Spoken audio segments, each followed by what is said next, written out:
نحمده ونصلي ونسلم على رسوله الكريم أما بعد فأعوذ بالله السميع العليم من الشيطان الرجيم إنا نحن نزلنا الذكر وإنا له لحافظون. زمال دین اسلام محترم و معززو دا قرآن و سنت سرا مینه کونکو مرگرو مخی دا اصول حدیثو لس رزینه دورا دا اللہ پا فضل سر سر تورسیدلا وسو دویم دورا دا پا قواعد الجرح والتعدیل کی دا د جرح و د تعدیل قواعد. زما محترم و عزتمندو، هر مسلمان ته دا پته ده چې زمونږ استاسو د دین دوه غټه مصادر او کارخانې دي. دوه غټې چینې زمونږ استاسو د دین دي چې دا هیڅکله نه وچیږي. یو د الله کتاب، یو د محمد صلی الله علیه وسلم احادیث. زما عزتمندو، سرنگ چې د الله رب العالمین کتاب د تحریف نه محفوظ ده،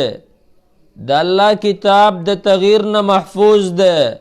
د رب العالمین په کتاب کې څوک د ځانه الفاظ نشي ورننه ایستلی. که چا ورننه ایستل، هر مسلمان ته د هغه پته لګي چې د تحریف وجه دا ده چې رب العالمین د دې کتاب حفاظت ذمواري خپله اخیستې ده. الله عز وجل سورة حجر کې فرمایي انا نحن نزلنا الذکر وانا له لحافظون. الله فرمایي یقینا دا قرآن منگ نازل کړی دی او منگ د دې حفاظت کوو. او هر چې سنت دی د رسول الله صلی الله علیه وسلم د احادیثو نه انکار کوي، د انکار دروازې دې ته کولاوي. څه خو ښکاره انکار کوي منکرین د احادیثو پرویزین چې د کومه د پرویز ډله ده. سره لګیږي د دې دپاره مختلفې قاعدې دي چې خبر واحده دا ظني دی، ګماني دی، شکی دی. په دغه طریقه باندې وای دا په دې باندې د قرآن کریم تفسیر نشي کېدلی. نو چې قرآن کریم کې یوه خبره وه، حدیث کې بله وه، وای بس منږ به قرآن کریم منو، حدیث به شاته ګزارو. یو بانې ورته کتلی. څوک په دې طریقه باندې د صحیح احادیث صورت کوي چې یاره دا صحیح حدیث وای دا د قرآن کریم خلاف ده. سو کوئی زمنگ عقل نه منی، مختلفو طریقو باندې هغه د انکار حدیث دروازې کولاو کړي دي. د الله په فضل سره دی باندې به ان شاء الله تعالی من یو سلسله عن قریب وچلو چې کله من د دې درسونو نه وزګار شو. د منکرین د احادیثو تاریخ، د دیو تلبیسات او دجلونه، د دیو شبهات، د الله په فضل سره ان شاء الله د دیو کم اعتراضات داغي جوابات به من ان شاء الله وکړو راتلونکو درسونو کې. مقصد مې داو چې چا خو د انکار حدیث دروازې کولاو کړي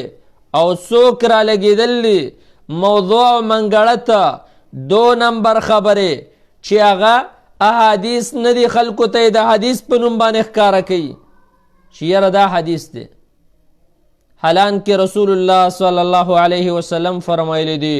من کذب علی متعمدا فلیتبوأ مقعده من النار. څوک چې ما باندې قصدن دروغ جوړ کړي د ځان له اور کې ځای برابر کړي. بل روایت کې راځي فلیلج النار، اور ته دی داخل شي. بل حدیث کې راځي د صحیح مسلم چې کوم انسان ته پته چې دا روایت منګړت 2 نمبر دی او دا خلکو ته بیانوي، دا یو د دروغجنو نه دی. زما عزتمندو، د قرآن کریم د حفاظت ذمواري رب العالمین خپل اغستې وه. هر چې هغه اخبار احادیث دي چې د رسول الله صلی الله علیه وسلم نه ثابت دي، د رسول الله اقوال دي، افعال دي، تقریرات دي، چې دا وضاحت د قرآن کریم دی، دا تفصیل د احکامو کوي، دا تعلیم د آدابو، په دې کې د دنیا او د آخرت بیانونه دي. نو الله رب العالمین د دغه حدیثو د حفاظت دپاره داسې ائمه، داسې نقاد وخت په وخت باندې پیدا کړي دي چې څوک هم را لګېدلی دي او هغې د حدیث په نوم باندې خلکو ته یو څه ښودلی دي چې هغه حدیث نه او دی خلکو ته ښیي چې یاره دا حدیث دی. الله رب العالمین داسې ائمه او نقاد وخت په وخت باندې پیدا کړي دي چې هغې مسلمانانو ته د دې دغه خباثت راښکاره کړی دی او دی ورته ویلي چې یاره دا دروغ وایي. د دې وجې نه اول د هغه علماو نه چې په باب د جرح او تعدیل کې هغې خبرې کړي دي، شعبه بن الحجاج رحمه الله، د هغې پسې وروسته ډېر ائمه نقاد الله رب العالمین پیدا کړي چې الله پې د دې دین حفاظت کړی دی، د محمد صلی الله علیه وسلم د احادیثو حفاظت یې کړی. سفیان الثوری رحمه الله، عبدالله ابن مبارک رحمه الله، امام مالک رحمه الله، یحیی بن سعید القطان، عبدالرحمن مهدی، محمد بن سعد، یحیی بن معین، احمد بن حنبل، علی بن المدینی، امام بخاری، امام مسلم، امام عجلی، امام ابو زرعہ، امام ابو حاتم الرازی، امام ابو داود السجستانی، امام نسائی، صالح بن محمد، امام الساجی،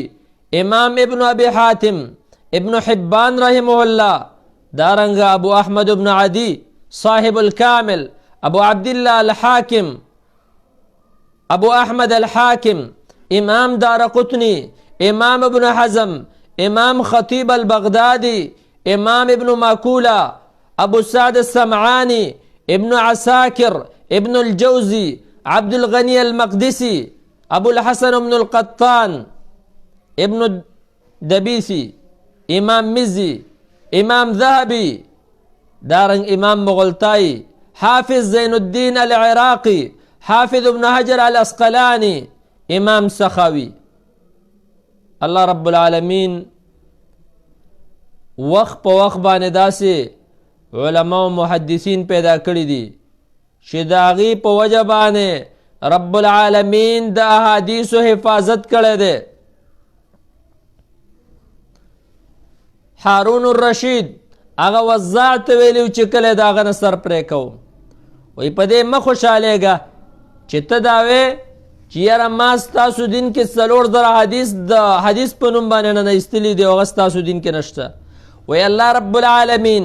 دې دین له داسې ائمه او نقاد پیدا کړي دي چې دا به دا ستا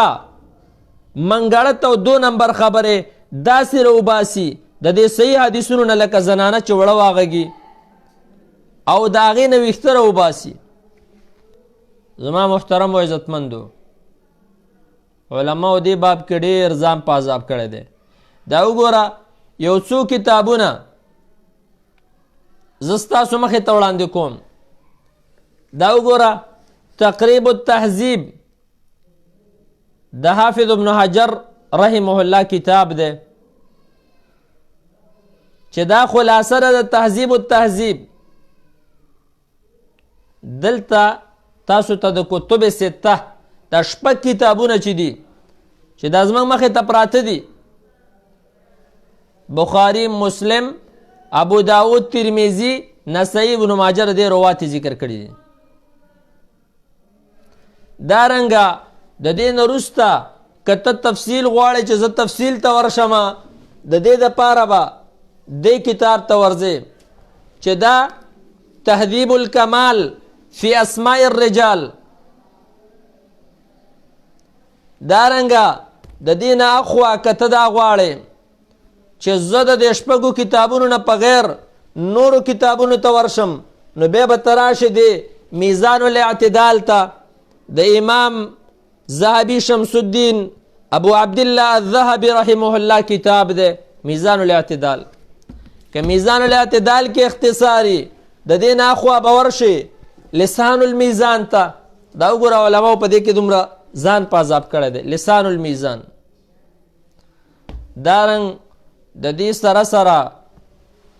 د شپږو کتابونو روات که چرته ګورې نو په دغه کتابونو کې به هم ګورې خو دا وګوره ذیل الکاشف فی معرفت من له الروایه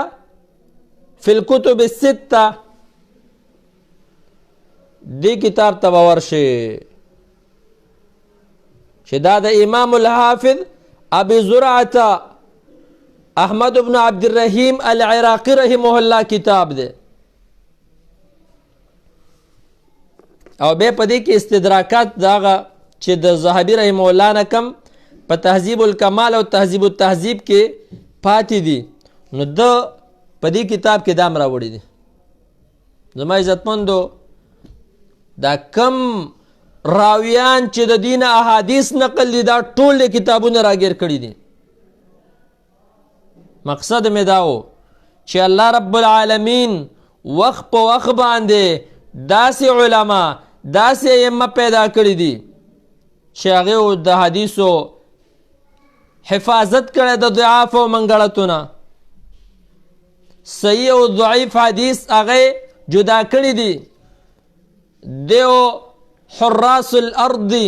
لکه څرنګه چې ملائک حراس السما دي سفیان ثوری رحمه الله بزکه فرمایلی الملائکة حراس السماء واصحاب الحدیث حراس الارض ملائکه د اسمان څوکیداران دي او اصحاب الحدیث د ځمکې څوکیداران دي یزید ابن زريع رحمه الله بفرمایل لكل دين فرسان وفرسان هذا الدين اصحاب الاسانید د هر دین شاسواران دي خود دې دین شاسواران د سندونو والا دي چې کم په سندونو باندې پوهیږي خلاصه دا زما محترم و عزتمندو چې زمنګ استاسو علم د جرح او تعدیل ته ډیر ضرورت ده د طلاب العلم او دا ګوره هغه غیبت نه ده دلته که په راوي باندې یو جرح کیږي یو راوي ته کذاب وای وضاع ورته وای یو راوي ته صحیح الحفظ وای نو دا هغه جرح ده چې ګوره دا غیبت نه ده او زمنګ په دې صفا دین کې علم د جرح او تعدیل ته انتهایی ضرورت ده ځکه دلته اعتماد ده په معرفت د حال د راوي باندې جرحن او تعدیلن هغه باندې حکم لګي داغه په حدیث باندې صحتن او ضعفن او دا خصیصه دا امتیاز دا میزه دا صفت رب العالمین دی امت ته ورکړی دی دا مخکینو امتونو کې نو د دې وجې نه که چېرته دا تحقیق نه وی د سند چې دا صحیح دی دا ضعیف دی بیا خو به ډېر بدعات ډېرې خبرې به خلکو په دین کې د دین په نوم باندې رانه ایستلی نن د دې دپاره کتابونه هم شته سره د هغې نه بدعتیان لګې دي او منګاړه 2 نمبر خبرې خلکو ته رامخې ته کوي دا وجه ده عبدالله ابن مبارک رحمه الله بذکر فرمایل الاسناد عندي من الدين لولا الاسناد ولولا الاسناد لقال من شاء ما شاء وی سند دین ده کچرته په دین کې سند نه وي خلکو به منګاړه ته 2 نمبر خبره په دین کې د دین په نوم باندې را نه ایستله د دې وجنه محمد بن سیرین رحمه الله بفرمایل ان هذا العلم دين فانظروا عمن تأخذون دینکم. اے خلکو دا علم دین دے دین ته وګوره دا دین زه د چا نه اخلمه. د دې وجې نه علما دا وایي چې جرحن تعدیلن په یو راوي باندې خبره کول دا غیبت نه دی، بلکې که منګه د داسې رواتو نه غلی پاتې شو دا د دین سره خیانت دی. د دې وجې نه یحیی بن سعید هغه وایي ما د سفیان ثوري نه تپوس وکړه د شعبه نه او د مالک نه او د ابن عیینه نه یو سړی دی هغه ثبت فی الحدیث نه دی، مضبوط نه دی. ما ته یو سړی راشي او ما نه د هغه په باره کې تپوس وکړي، زه ورته څه ویمه؟ وی هغه ټولو راته ویل چې اخبر عنه انه لیس بثبت. ته ورله خبر ورکړه چې دا سړی مضبوط نه دی. ګوره عفان وی زه د اسماعیل ابن علیه سره ومه، یو سړي د بل سړي نه حدیث بیانو، وی ما ورته چې لا تحدث عن هذا فإنه ليس بثبت. د ده سړي نه حدیث مه بیانوه، دا د باب د حدیثو کې مضبوط نه دی. وی هغه ما ته ویل چې اغتبته تا ولا غیبت وکړه. و اسماعیل ابن علیه رحمه الله ته وفرمیل مغتابه ولكنه حكم عليه انه ليس بثبت. غیبت ولا نه دی کړی بلکې هغه په دا حکم ولګو چې یاره دا مضبوط نه دی. د دې وجې نه سلف علماو به کله کله دا ویل چې تعالو نغتاب فی الله، راشه خلکو منګ د الله د پاره غیبت کوو. د الله د پاره غیبت دا دی چې د دې حدیثو پر رواتو باندې جرح کول. د دې وجې نه منګ ته الله عز وجل قرآن کریم کې دا ویلی دي چې ان جاءکم فاسق بنبأ فتبینوا، که فاسق تاسو ته راغی د هغه تحقیق کوئ. د دې وجې نه یو حدیث کې راځي ام المؤمنین عائشة رضی الله تعالی عنها فرمای وی ما د رسول الله صلی الله علیه وسلم نه واورېدل چې هغه د یو سړي په باره کې ویلې بئس ابن العشیره، و ډېر بد سړی دی. وی چې کله راغی نبي علیه السلام ورسره خبرې نرمې کړې. ما ورته چې یا رسول الله تا خو ویل بد سړی دی، اوس ورسره نرمې خبرې کې. نبي علیه السلام ما ته ویل چې یا عائشة، ای عائشې، ان شر الناس منزلة عند الله یوم القیامه، د الله په نزد باندې بدترین سړی د قیامت په ورځ باندې به هغه سړی من ترکه یا من ودعه الناس چې خلکو پرېښی اتقاف وشي، د هغه فحش نه ځان ساتي، د هغه بد صفاتو نه د هغه بد خویونو نه ځان ساتي. صحیح حدیث دی، بخاری مسلم کې دی. د دې حدیث د لاندې ابو عبدالله الحاکم رحمه الله هغه وایي هذا خبر صحيح، وإذا صحيح حديث دي وفيه الدلالة على أن الإخبار عما في الرجل على الديانة ليس من الغيبة. یو سړي خبر ورکول د دیندارۍ متعلق دا غیبت نه دی. ګوره کم غیبت چې حرام دی، ناروا د ګناه کبیره ده، نو دا غیبت نه دی. دارنګه د دې په شان باندې بل روایت فاطمه بنت قیس داراله نبی علیہ السلام ته خبرې ورکو چې یا رسول الله ابو الجهم زما خطبه کړله، ما غواړي، معاویه بن ابي سفیان ما غواړي، زه کم یو سره نکاح وکم. نبی صلی الله علیه وسلم هغه ته څه وایي؟ وایي اما معاویه فرجل طلب لا مال له، معاویه خو غریب سړی دی، مال ورسره نشته. ابو الجهم چې دی هغه خو ضراب للنساء، ښځې وایي. ولکن اسامه بن زید، اسامه بن زید سره نکاح وکړه. علما محدثین وایي د دې حدیث نه هم دا ثابتوي چې ګوره جرح او تعدیل دا جایز او د دې ډېر امثله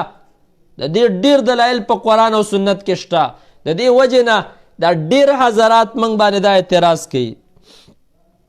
مقلدین حضرات موږ ته دا وایي چې تاسو وایئ چې تقلید دا خو ناروا عمل دی او دا به نه کوئ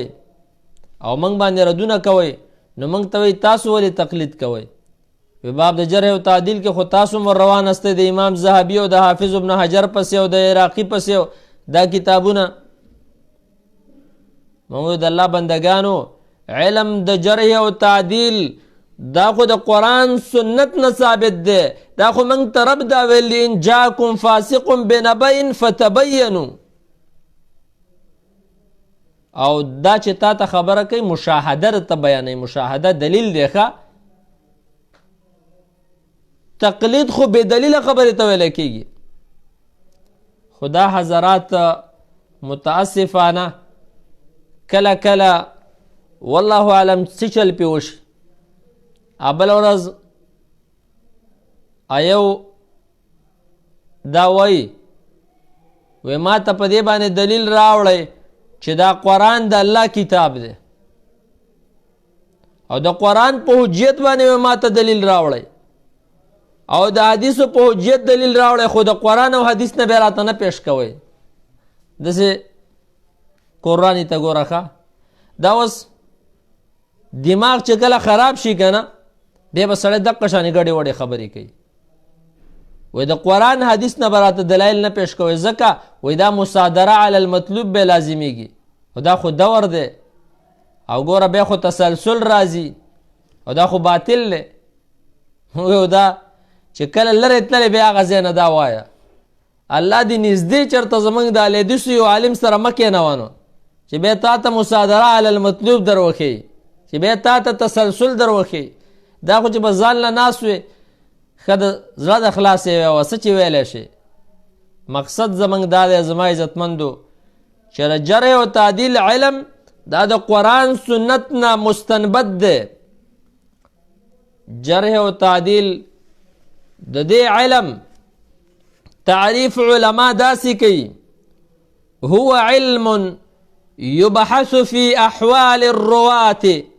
من حيث الضبط والعدالة. دا علم دی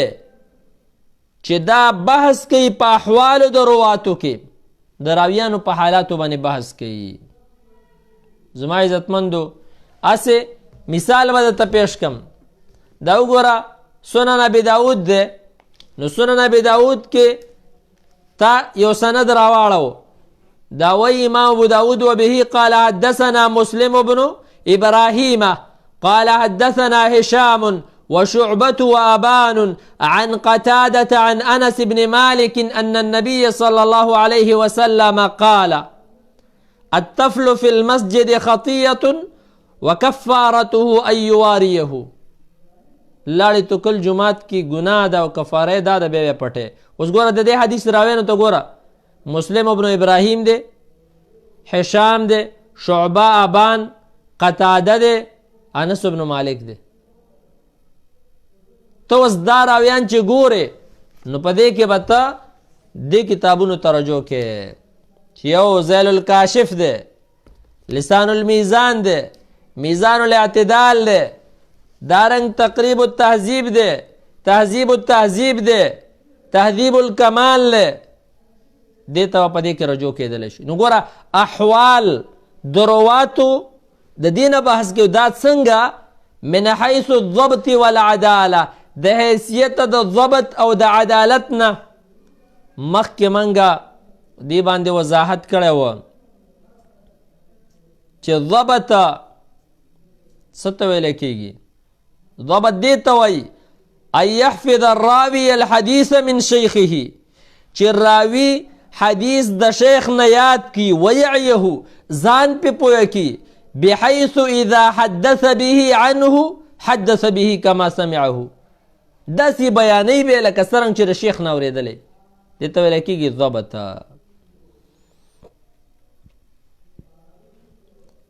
او مخکې موږ ویلو چې ضبط په دوه قسمه دی، یو ضبط الصدر دی، یو ضبط الکتاب دی، ضبط الصدر دی ته وایي چې په یادو خبره یاده کی، ضبط الکتاب دی ته وایي چې کتاب کې خبره د استاد نه لیکلی خو د کتاب حفاظت یې کړی، په هغه کې ته چا دست نه کړی، چا پای کې خبرې نه داخلي کړي. نو اوس چې د یو راوي ضبط موږ پیژنو چې د دې راوي حافظت څنګه ده، نو دا به موږ پیژنو. د ثقاتو سره به موږ د روایت ګورو. که د روایات د ثقاتو سره برابر وو موږ به وایو چې د حافظه ضبط برابر دی. او که چېرته د ثقاتو سره مخالفه وه نو که چېرته همیشه مخالفه وه نو په دغه صورت کې موږ به وایو چې د ضبط کې فرق دی. که د ثقاتو سره روایات برابر وو اکثره مخالفه یې نه وه، ائمة الحدیث د راوي باندې ګواهي کړې وه چې یاره د حفظ ضبط برابر دی او د رحلیم کړی وي دا به حافظ متقن ثبتي. او که چېرته د باندې وهم راغلی و، خطیانې راغلی وي، د مرتبه به د خطی موافق کته لاندې راځي ګوره. او که چېرته د همیشه د ثقاتو مخالفه کړې وه یا تفرد په داسې یو روایت سره کړی و چې متابعه یې نه وه نو دغه صورت کې به دې راوي ته منکر ویلی کېږي. او که ورسره د عدالت هم خراب و دینداري بیا به داسې راوي ته کذاب او وضاع ویلی کېږي، دروغجنه. نو ضبطه نو دې علم کې چې موږ بحث کوو په رواتو باندې، یو من حیث الضبط، دویم من حیث العداله. مخکې موږ ضبط کې دا خبره مو کړه د کم راوي چې ضبط برابر نه وي نو هغه باندې اکثره اختلاط ګډوډوالی خبرې ته ګډوډېږي. نو مخکې د اختلاط حدیث مختلط کې موږ د دې وضاحت کړی و چې رواتو باندې اختلاط د دې ډېر قسمونه دي. چا باندې اختلاط په دې وجه راغلی عمر یې ډېر وي، لکه عطا بن صاحب باندې په دې وجه راغلی و چې عمر یې ډېر وه. څوک داسې کتابونه سوي ائمو کې بیا د هغه باندې اختلاط راغلی خبرې ګډې وډې، لکه عبدالله ابن لهیعه د چا نظر ختم شوی د دې وجه نه هغه ته تلقین ورکولی شي او هغه تلقین قبول کړی. نو په دې کې باطل او موضوع روایت خلکو ورنه ایستلي لکه هشام ابن عمار او عبدالرزاق صنعانی او علی ابن مسهر. او بعض هغه چې هغه ته به کله قضا وسپارلی شوه نو هغه نه بار څه ګډوډو لکه حفص ابن غیاث النخعي. بعضو به ښځه مړه شوه یا به زوی مړ شو د دې وجې نه به د ده نه هر څه ګډوډ شولو. نو د مختلط راوي په باره کې موږ ویل چې یا به داسې قوي یا به ضعیف وي. که ضعیف و که د ده روایت قبل الاختلاط وي که بعد الاختلاط وي دا مردود دي ځکه ده کې بل علت موجود ده چې هغه ضعف دی. او که چېرته داسې قوي نو قبل الاختلاط چې د ده نه کم روایت هغه شاګردانو اورېدلي دي هغه به قبولي، کم چې بعد الاختلاط وي هغه به مردودي. اوس د کم روایت چې پته نه لګېدله چې دا قبل الاختلاط دی او که بعد الاختلاط دی نو هغه صورت کې به موږ توقف کوو تر دې چې پته ولګېږي. بې اختلاط هم په درجاتو باندې ښه، بعضې هغه چې اختلاط خفیف وي او بعضې داسې اختلاط چې هغه شدید وي. او د دې پته هله به لګي چې کله موږ جمع د طرق وکړو، صبر الروایات وکړو، نو کله کله به یو داسې راوي چې د هغه اختلاط به خفیف وي د هغه روایت به موږ قبلو تر څو چې په دغه روایت کې بعینه موږ ته د ده نقصان نه معلوم شوی. او دام هله کېږي چې موږ جمع د طرق وکړو، روایت ټول را جمع کړو وګورو. او کم چې شدید مختلط او د هغه اختلاط شدید و نو روایت د هغه به قبول نه دی. بعضې محدثینو کې به داسې و چې کله به په ځان باندې پوه شو چې یاره زموږ ذهن کار پرېښوده بیا به چاته حدیث نه بیانول، لکه سعید بن عبدالعزیز التنوخي. ابو مسیر وایي وایي دا د مرګ نه یو څو ورځې مخکې د باندې حالات ګډوډ شو نو خلکو به د باندې قرت کوو وکان یقول لا اجیزها د به ویل زه اجازه نه ورکوم دارنګه بعضې به داسې وو چې بچو به منع کول بچي به محدثینو هغوی به هغه پلاران منع کول لکه جریر ابن حازم عبدالرحمن مهدي وایي جریر ابن حازم باندې اختلاط راغلی و د ده بچي و اصحاب الحدیث چې هغوی کله ویرېده چې یاره زموږ پلار نه خبرې ګډوډېږي نو هغې به منع که نو فلم یسمع منه احد فی اختلاطه شیئا په اختلاط کې چې د ده نه چا هېڅ هم نه دی اورېدلی او بعضې داسې رواج شته چې هغوی به ثقه هم وي خو په بعضې ځایونو کې به هغه باندې اختلاط راغلی لکه معمر ابن راشد دا په یمن کې و کوفې ته راته د مور ملاقات ته د سره کتابونه ولته کوفه کې په یمن کې چې کوفې له کله دا بصرې ته راغې د مور زیارت ته نو بصره کې ته خلک را تاو شو چې موږ ته حدیث بیان کړه نو دا د یادونه شروع شو چې یادونه شروع شو بس کار یې ګډوډ کړ روایت یې ټول ګډوډ کړ د دې وجې نه د معمر ابن راشد کم روایات چې په بصره کې د بیان کړي هغه کې اضطراب دی او کم چې په یمن کې بیان کړي دی هغه صحیح دي ځکه یمن کې د کتابونو نه بیانول بصره کې د یادونه بیان کړي وو د دې وجې نه هشام او عبدالرزاق چې کله د معمر نه روایت نقل کوي دا به صحیح ولې ځکه دوی یمن کې د دې نه اخذ کړی و نو خلاصه ده چې جرح او تعدیل د علم کې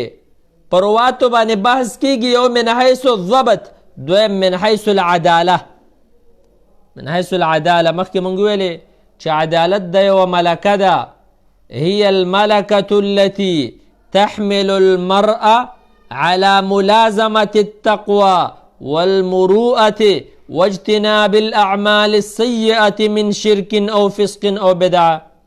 دا یو ملکه ده چې سړی باعث کوي په دې باندې چې یاره ده کې به تقوی سړیتوب به وکړي د غلطو اعمالو ګناهونو نه به ځان ساتي لکه شرک فسق بدعت د دې نه به ځان ساتي که چېرته یو راوي موصوف په شرک سره یا کفر سره نو دغه صورت کې د ده نه به ځان ساتلی کېږي یا هغه